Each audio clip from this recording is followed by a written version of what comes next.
Армысыздар, құрметті достарым. Бүгін әдеттегідей математикалық сауаттылықтан келесі видеомен жұмысты бастағалы отырмыз. Сабағымыздың тақырыбы функция және координаталарға байланысты есептер.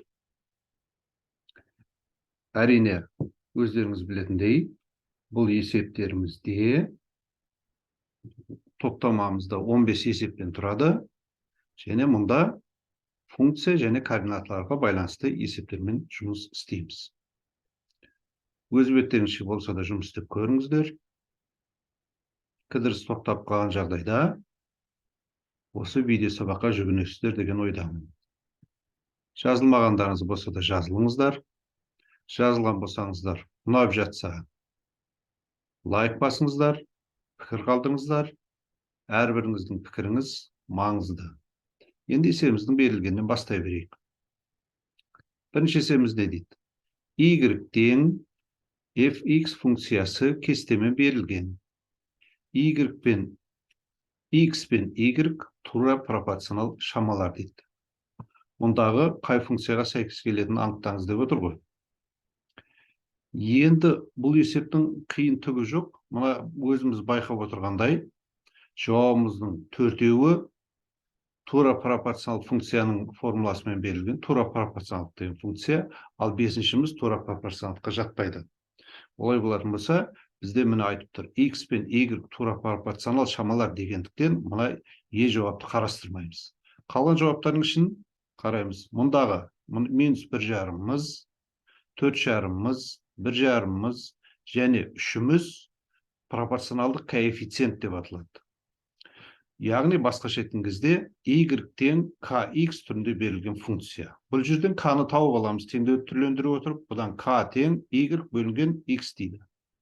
Енді не істейміз?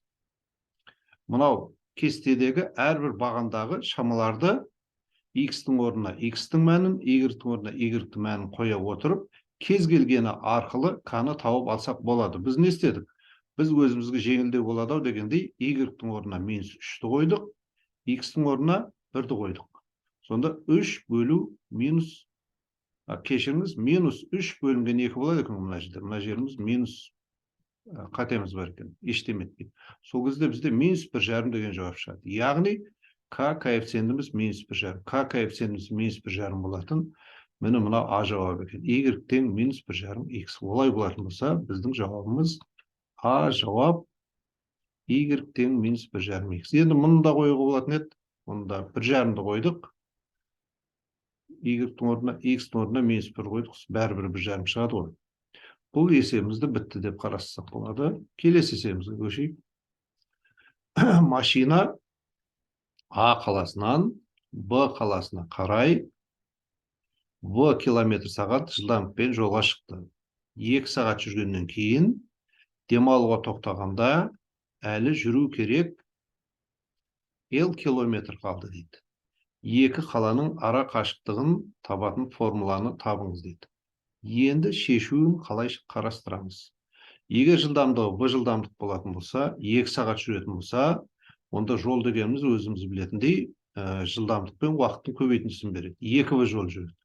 Ары қарай L жол жүру керек болатын болса, онда плюс L болады. Олай болатын болса, біздің жауабымыз 2V плюс L дейді. Екі қаланың ара қашықтығын 2V плюс L формуласына сәйкес есептеп табады екенбіз. Келесі есебімізге көшейік, үшінші есебімізге. График арқылы берілген. Енді бұл жерде графикте түзу сызық берілген. Бұл түзу сызық арқылы, графигі түзу сызық арқылы берілген функцияларды біз сызықты функция дейміз. Ал сызықты функциялардың формуласы мына түрде беріледі. Y тең kx плюс b түрінде беріледі. Міне бізге қайсысы берілген екендігін анықтап көрсек болады. Енді бұл жағдайда k дегеніміз біздің жағдайымызда мына жерде қарап тұрғандай. X-тің алдында минус 1 тұр, Бұл жерде де минус 1 тұр. Бұл жерде x-тің алдында плюс 1, минус 1 тұр, плюс 1 тұр. Қайсысын қарастырамыз? Минус 1-ді қарастырамыз. Неге минус 1-ді қарастырамыз? Минус 1-ді қарастыратын себебіміз OX өсінің оң бағытымен, мына графигіміз OX деген өсі дегеніміз мынау өс қой. OX деген өсіміз қазір OX өсі дегеніміз мынау өс. Немесе абсциссалар өсі дейміз. Ал мынау жаңағы сызықтық теңдеуіміздің графигі. Немесе сызықтық функциямыз. Арасындағы бұрыш, мына OX өсінің оң бағытымен арасындағы бұрыш доғал бұрыш болып тұр. Сондықтан біз минусы барды қарастырамыз. Өйткені доғал бұрыш жасайтын кезде минус болады. Ал бұл жерде минусы жоғы с, бұл біздікі емес, е біздікі емес. Осы үшеуінің ішінен таңдаймыз. Бұл жерде міне x өсін 5 нүктесінде қиып тұр, y өсінде 5 нүктесінде қойып тұр. Олай болатын болса, мынау 4 дегенде біздікі емес. 3 дегенде біздікі емес. Бұл жерге міне x-тің орнына 5 қойған кезімізде, x-тің орнына 5 қойған кезімізде y-іміз 0 болу керек. Міне. Бұл жерге 5 қойдық. Міне x-тің орнына 5 қойдық, y-іміз 0 болды. Енді x-қа 0 қойған кезімізде y-іміз 5 қою керек. Міне x-қа 0 қойдық, 5 минус 0 5-ті береді. Олай болса, біздің жауабымыз жаңағы айтып кеткендей, y-тен 5 минус x болады. Келесі есебімізге көшейік. Төртінші есебіміз не дейді екен? Кесте бойынша функцияның формуласын жазыңыз дейді. Енді бұл жерде жаңағы айтып кеткендей, y-тен жаңағы айтқандай y тен, кешіріңіз, y тен kx плюс b түрінде берілген функция. Осы 5 жауаптың ішіне өзімізге қажетті жауапты анықтасақ болады. Біздің жағдайымызда орнына қойып тексеріп көргенімізде мына 4x плюс 1-іміз сәйкес келіп тұр біздің немізге, кестемізге. Қалаған жауабымызды қоямыз. X-қа мән береміз. X-қа мән береміз. Біз не істедік? Міне 4x плюс 1-ді алдық та X-қа 1 деген мән бердік. Сол кезде 5 шыға ма тексеріп көрейік. 4 көбейту 1, қосу 1. 4-ке 1-ді көбейтсек 4, оған 1-ді қоссақ 5 болады. Олай болатын болса, 1 қойғанда 5 шықты. 2 қойсақ болса да 9 шығады балдар. Мына жерге 2 қойдық. 2 мен 4 8-ді берді, оған 1-ді қоссақ 9. 3 қойсақ 3-ті 4-ке көбейтсек 12, оған 1-ді қоссақ 13. Енді біріншісін тексеріп көре салып ек, дұрыс шыға салды. Ары қарай кетеміз. Олай болса жауабымыз біздің А жауабы екен. А жауабы. Y-тен 4x плюс 1 деген жауап біздің жауабымыз. Келесі есебімізге көшейік. Не дейді екен? Координаттар жүйесінде А нүктесі координаталары минус 3-те минус 1. Енді мынаны есімізге түсіріп алайық, құрметті оқушылар. А жақшаның ішінде минус 3 тұр. Бұл минус 3 дегеніміз А нүктесінің абсциссасын береді. Яғни басқа жетіңізде x-ін береді деген сөз ғой. Ал минус 1 y-ін береді. Енді B нүктесі дейді. Ординат өсі бойынша А нүктесіне симметриал дейді. B нүктесі, мынау А нүктесі жаңағы айтылғанда минус 3-те минус 1 болып тұр. B нүктесі дейді. Мынау B нүктеміз. Y өсіне қарағанда, яғни ординат өсіне қарағанда А нүктесіне симметриал деп тұр. Яғни бұлар симметриал болатын болса, Y өсіне. X-тар бірдей болады да, Y-тері қарама А. Y-тері бірдей болады да, Y өсіне қатысты болады. X-тары қарама арыстан болып. Минус 3-те минус 1 болса, бұл 3-те минус 1 болады. Ал бұл екеуінің арасы міне 3 бірлік, тағы 3 бірлік, 6 бірлік. Яғни біздің неміздің, тіктөртбұрышымыздың бір қабырғасының ұзындығы 6 екен. Оған қарама арысынікі болса да 6 болады, оны білеміз. Ары қарай кетеміз. Ал С нүктесі дейді. Абсциссасы өсі бойынша, міне С нүктесі, міне тұр С нүктесі. Абсцисса өсі бойынша дейді. Абсцисса өсі дегеніміз міне мына өс, абсциссасы өсі бойынша B-ға симметриал дейді. Міне. Дәл сол сияқты Д нүктесі ординат өсі бойынша С-ға симметриал дейді. Міне. Бұдан келіп нені көреміз? Бұл мен С-ның ара қашықтығы 2 бірлік екен. Бұл жерде А мен Д-ның ара қашықтығы да 2 бірлік екендігін көріп тұрмыз. Олай болса, кіші екі қабырғасының ұзындығы 2-ден, ұзын екі қабырғасының ұзындығы 6-дан. 2 қосу 6, қосу 6, қосу 2. Міне. 6 қосу 2 қосу 6 қосу 2. Сонда 12 екендігін көріп тұрмыз. Өрісімізді өшіп жердік па?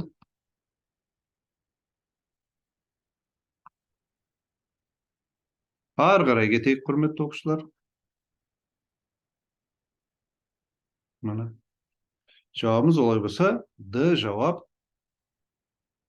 16 екен. Келесі есемізді көшеміз. Бұл есеміз не дейді? А деген шама берілген, ол x квадрат минус 2y-тің 2-ге қатынасы екен. Б деген шамамыз бар екен, ол А мен 2 бөлінген x минус y-тің қосындысын береді. Бізге табыңыз дейді, А минус Б мәнін табыңыз дейді. Енді бұл аса күрделі есепке жата қоймайды. X пен y-тердің мәні берілген, x 8-ге тең, y 7-ге тең болғандықтан А мен бұның мәнін анықтай аламыз. 8-ді қойды x-тің орнына, y-тің орнына 2 қойдық. Мынау 64, бұл 14, 64-тен 14-ті алдық. 50, 50-ді бөлдік 25. Ал Б дегеніміз А қосу болып тұр. Яғни 25 қосу, бұл жерге 8-ді және 7-ні қоямыз. 8-ден 7-ні алатын болсақ, 1, 2-ні 1-ге бөлсек 2, 27-ге 2-ні қоссақ, 25-ге 2-ні қоссақ 27. Олай болса біздің жауабымыз Б-мыз тең екен 27. Ал бізге А минус Б-ны табу керек. А 25-ден аламыз 27-ні. 25-тен 27-ні алсақ, минус 2 болады. Оны өзіміз білеміз. Яғни, сан мәні үлкеннен, сан мәні кішісін шегеріп, үлкеннің таңбасын қоямыз. Минус 2. Олай болса біздің жауабымыз Д жауабы минус 2 екен. Келесі есебімізге көшейік. 7-ші есебіміз не дейді екен? 7-ші есебіміз былай дейді. Суретте саяхатшының автомобильмен, сонан соң мотоциклмен жүріп, одан кейін катермен жүзген қозғалыс графигі кескінделген. Саяхатшы барлығы қанша жол жүргенін табыңыз. Енді бұл жерде жол дегеніміз бағана айтып кеткендей, жол дегеніміз міне жылдамдықпен уақыттың көбейтіндісі. Автомобильмен 90 км/сағат жылдамдықпен жүрді да 2 сағат жүрді. 2 сағат жүрді. Ол болады 90 көбейту 2. Мотоциклмен 40 км/сағат жылдамдықпен міне 4 2 деп отыр ғой. Яғни 2 сағат жүрді. Бұл да 2. Міне тұр. Одан кейін катермен 20 км/сағат жылдамдықпен 2 сағат жүрді. Бұл да 20 көбейту 2.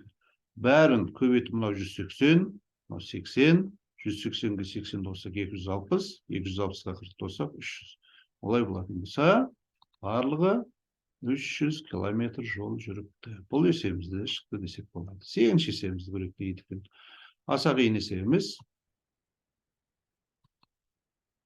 Суретте көрсетілген графиктердің бірінші ширектегі қиылысу нүктесінің координатын табыңыз дейді. Графиктер деп отырғанымыз мынау ғой. Бір графигіміз мына шеңбер, екінші графигіміз мына қисық. Ал ширек дегеніміз былай болады. Мына бірінші ширек болады. Мына координаттық осьтеріміз координаттық жасты 4 бөлікке бөлінеді. Бұл бірінші ширек делінеді, бұл екінші ширек делінеді, бұл үшінші ширек делінеді, бұл төртінші ширек делінеді. Бізге керегі мына бірінші ширек. Міне мына нүктеде қиылысып отыр. Ал бұл нүктенің координатын анықтау үшін бірінші x өзіне перпендикуляр түсіреміз, 2 екен, y өргөсіне перпендикуляр түсіреміз, 8 екен. Онда жауабымыз біздің 2-де 8 екен. С жауабымыз біздің жауабымыз екен. С жауабымызды белгіледі. Кешіріңіз.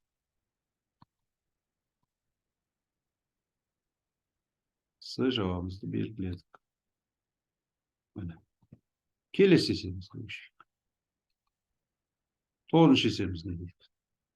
А-ның қандай мәнінде 5x минус 2y тең 3 және x плюс y тең А түзулерінің қиылысу нүктесі ордината осінде жатады. Енді мынаны ескеріңіздер. Ордината осінде жатқан нүктенің абсцисsaсын нөлге тең болады. X нөлге тең болады деген сөз. Ордината осі дегеніміз айттық қой бағана. Ордината осі дегеніміз міне мына ось. мысалға бұл нүктеміз ординат өсінде жатыр. Және бұл нүктеміз ординаты. Ал ордината өсінде жатқан нүктенің абсцисасын нөлге тең болады. Яғни x нөлге тең болады. Оны жаңа айтып қойдық. X нөлге тең болады дедік те, мына жерге x тұрған жерге 0 қойдық. Сонда 0 қосу y тең a, бұдан y тең a екендік шығады. Енді не істейміз?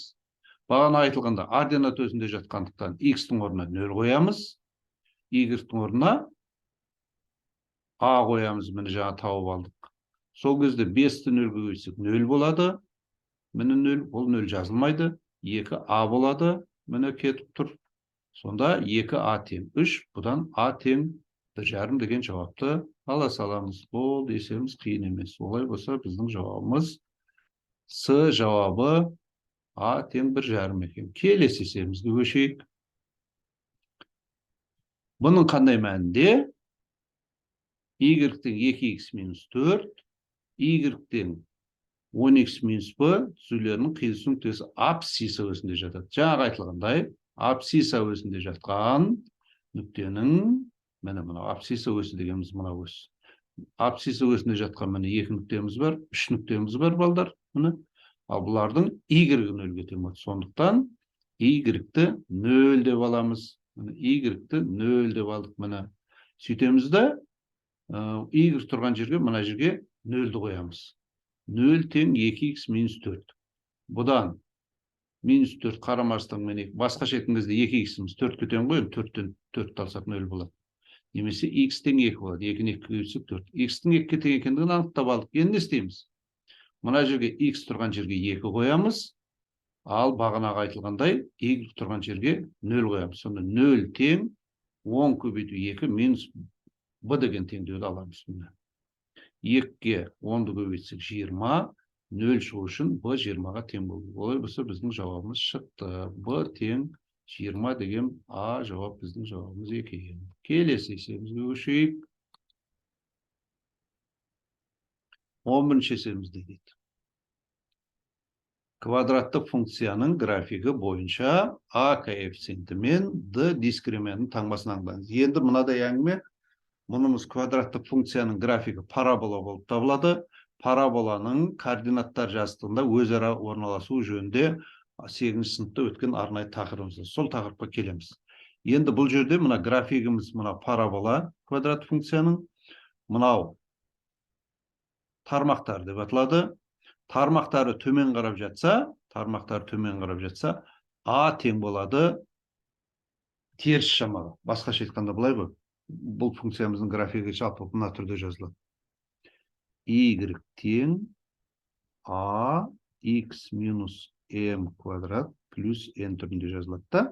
Мына жердегі мына a деп отырғанымыз, бұл бірінші коэффициент. Бірінші коэффициентіміз теріс болса тармағы төмен қарайды. Бірінші коэффициенті оң болса тармағы жоғары қарайды. Сонан соң бұл квадрат функцияның жазылуының тағы бір түрі бар. Ол түрі қазір көрсетем. Ол түрі мынадай. Y тең ax квадрат плюс bx плюс c түрінде жазылады. Бұл жерде мынау ax квадрат плюс bx плюс c деген өзіміз білеміз. Бұл квадрат үшімше. Ал квадрат үшімшенің дискременті деген бар. Дискременті үш жағдайда болуы мүмкін. Дискременті оң мән қабылдауы мүмкін. Дискременті теріс мән қабылдауы мүмкін. Дискременті 0-ге тең болуы мүмкін. Ал біздің жағдайымызда мына жерде дискременті 0-ге тең болған кезде біз білетін мына квадрат үшімшенің жалғыз түбірі болады. Яғни OX өсімі бір нүктеде жанасады деген сөз. Міне. Олай болса біздің жағдайымызда d тең 0. Тармағы төмен қарағандықтан a теріс. Олай болса біздің жауабымыз d жауабы. Жаңағы айтылғанда ары қарай жалғастыратын болсақ, егер дискриминантымыз d ғой үлкен әріппен жазылып тұрған.